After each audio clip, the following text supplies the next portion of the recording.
قد كفاني علم ربي من سؤالي واختياري.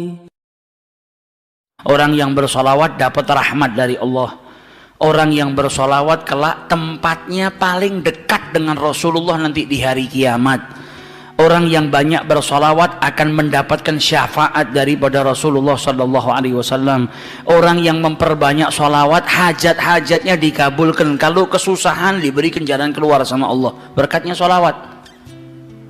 Berkatnya solawat itu macam-macam. Yuqdhal hawaij, dia punya hajat yang banyak. Kalau dia perbanyak solawat kepada Rasulullah, hajat-hajatnya dikabulkan oleh Allah Subhanahu Wa Taala.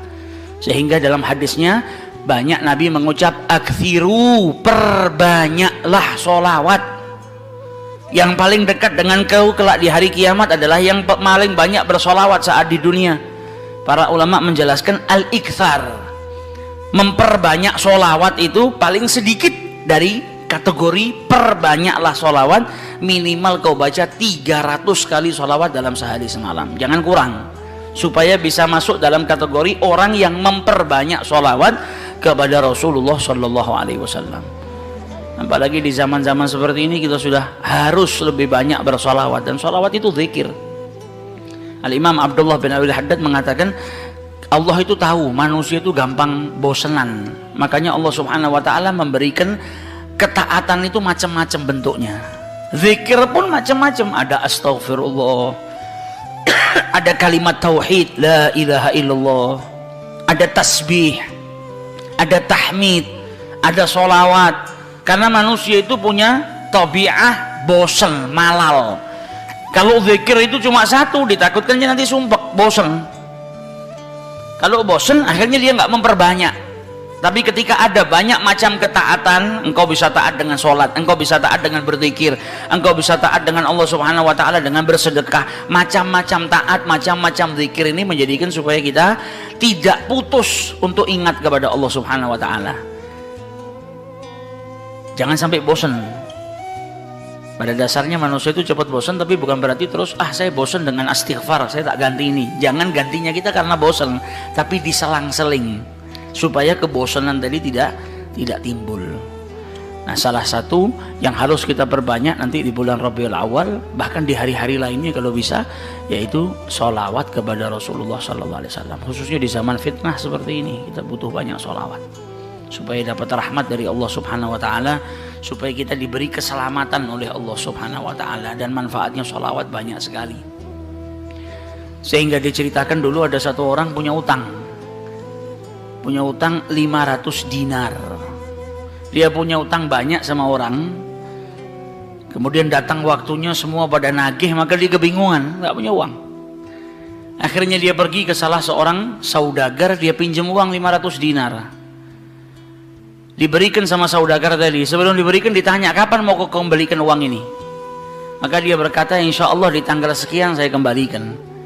Uang itu diambil, dia bayarkan hutangnya satu persatu. Selesai dibayarkan tidak tersisa uangnya. Gak ada sisa modal untuk dia putarkan supaya bisa bayar utangnya yang 500 dinar ini. Karena apa? Memang dia pinjam sesuai dengan kadar hutangnya. Sampai ketika datang waktu jatuh tempo, yang punya uang datang ke rumahnya nagih, mana uang 500 dinar yang kau pinjam? Kau janji hari ini akan melunasinya. Maka dia bilang, demi Allah, sepeser pun saya nggak punya. Saya belum mendapatkan apa-apa untuk saya bayarkan kepada dirimu. Maka yang punya uang nggak mau tahu. Engkau janji tanggal sekian mau kau bayar, sekarang sudah jatuh temponya, maka bayar hutangmu sesuai dengan ucapanmu. Dia bilang, saya nggak punya.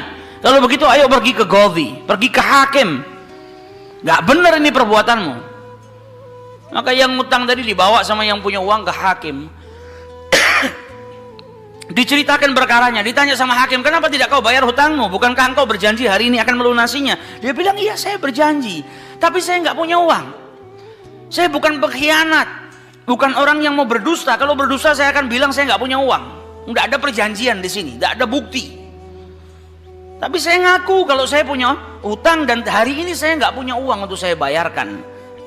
Maka Qadhi berkata, apa? Kalau begitu kau melanggar janjimu, maka engkau harus dihukum, engkau harus dipenjara.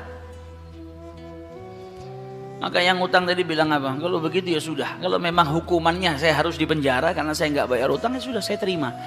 Tapi tolong berikan saya waktu 1 hari. Saya mau kembali ke rumah saya mau izin dengan istri dan anak-anak saya. Besok saya akan kembali ke sini lagi dan masukkan saya ke dalam penjara. Maka sang hakim berkata apa? Bagaimana mungkin saya bisa percaya dengan dirimu? Siapa yang menjamin dirimu? Kalau ada yang menjamin kau bakal kembali ke sini, maka saya lepaskan. Dia bilang, ya Ghadhi, kalau saya niat lari sudah dari kemarin-kemarin saya lari. Kalau saya niat lari saya nggak datang ke sini. Maka percayalah saya akan kembali di esok hari. Maka kata Ghadhi, jaminannya apa? Akhirnya lelaki tadi bilang apa? Jaminannya yang menjamin saya adalah Rasulullah SAW. Maka sang hakim bingung. Maksudmu yang menjamin Rasulullah ini bagaimana? Dibilang, ya hakim, kalau saya besok nggak kembali ke tempat ini, saya bersedia ditolak menjadi umatnya Nabi besar Muhammad SAW. Ini tidak main-main sumpahnya. Dan ini bukan sembarang orang, memang orang yang soleh. Dia bilang, berikan saya waktu sebentar, saya kembali kepada keluarga saya pamit dengan istri saya, besok saya kembali. Saya bersumpah dan saya siap dikeluarkan dari umatnya Rasulullah, nggak dianggap sama Rasulullah kalau sampai saya berdusta. Maka si hakim tadi mendengar sumpahnya seperti ini, akhirnya dipercaya kalau begitu kembalilah. Maka dia kembali ke rumah, dia ceritakan kepada istrinya, dia minta izin sama istrinya, suamimu ini mungkin besok di penjara karena nggak bisa bayar utang. Kata istrinya, kalau kau dihukum penjara, terus apa yang bisa membuatmu keluar sekarang ini? Kok tidak langsung di penjara, kok bisa kembali ke rumah?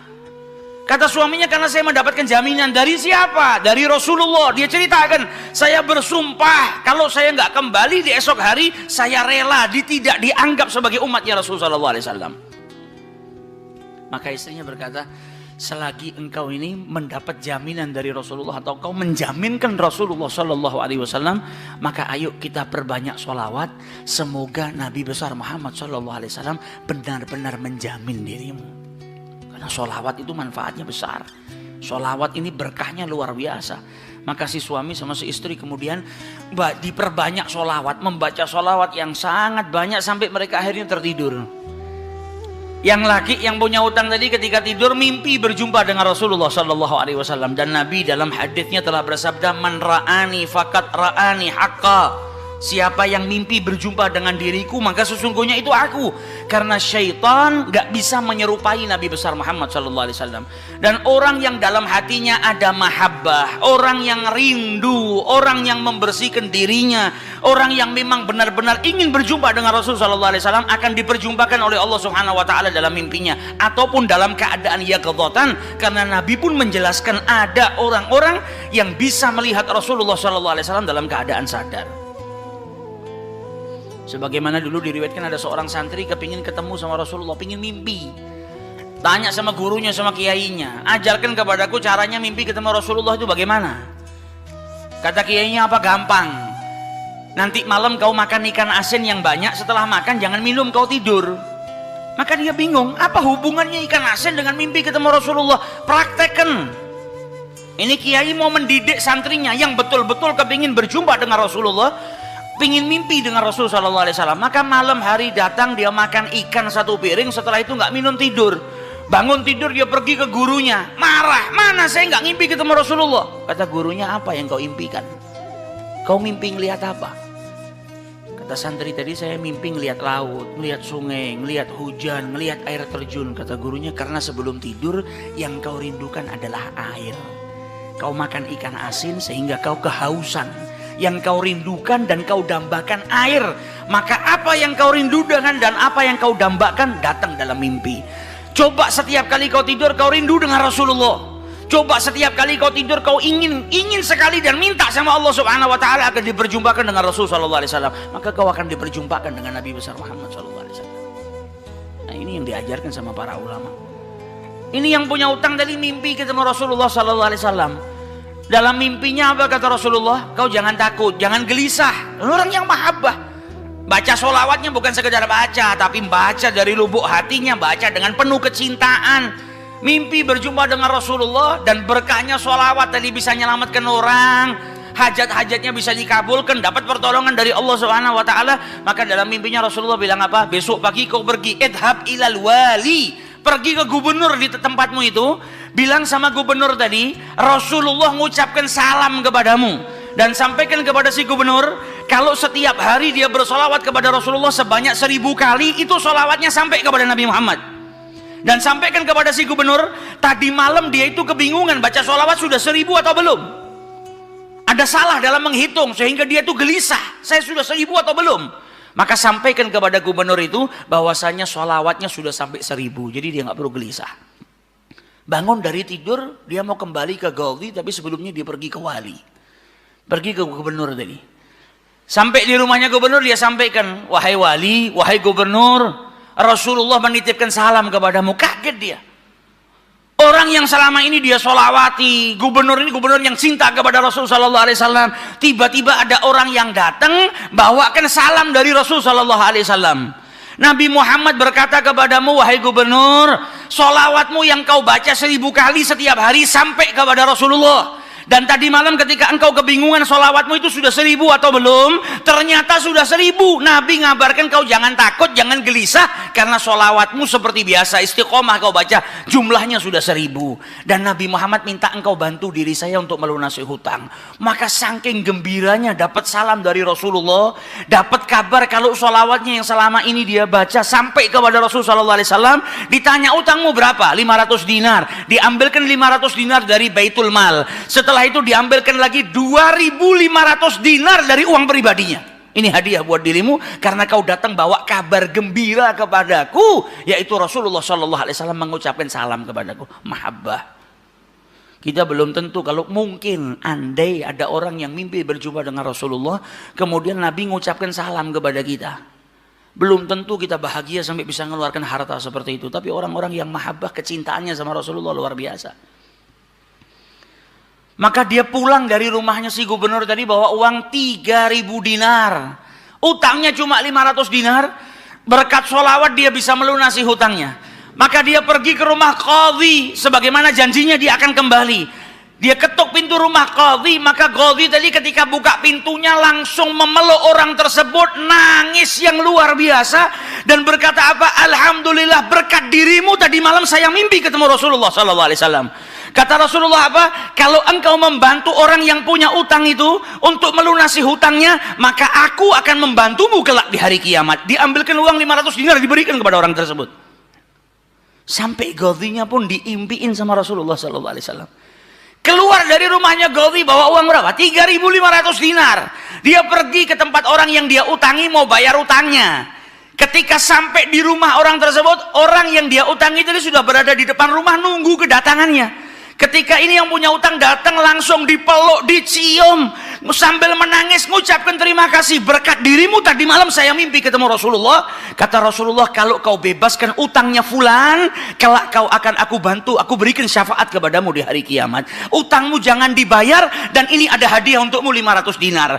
Berangkat dari rumah punya utang 500 dinar. Berkat mimpi berjumpa dengan Rasulullah, utangnya terlunaskan dan ada tambahan 4000 dinar. Berkat apa? Berkat sholawat yang dibaca kepada Rasulullah Sallallahu Alaihi Wasallam. Jadi kita kalau baca sholawat ini bukan hanya berkahnya nanti di akhirat, bukan hanya nanti kita dapat syafaatnya Nabi, bukan hanya nanti kita dapat tempat yang dekat dengan Rasulullah Sallallahu Alaihi Wasallam. Bahkan di dunia kalau kita ada situasi yang tidak menyenangkan, ada masalah, ada apapun, semuanya bisa hilang berkah daripada sholawatnya yang kita baca kepada Rasulullah Sallallahu Alaihi Wasallam. Karena satu sholawat dibalas dengan 10 rahmat. Satu rahmatnya Allah, kita punya masalah sebesar apapun bisa hilang kalau kita mendapatkan satu rahmat dari Allah Subhanahu Wa Taala. Sedangkan orang yang bersholawat kepada Rasulullah Sallallahu Alaihi Wasallam, maka dia mendapatkan 10 rahmat daripada Allah Subhanahu Wa Taala.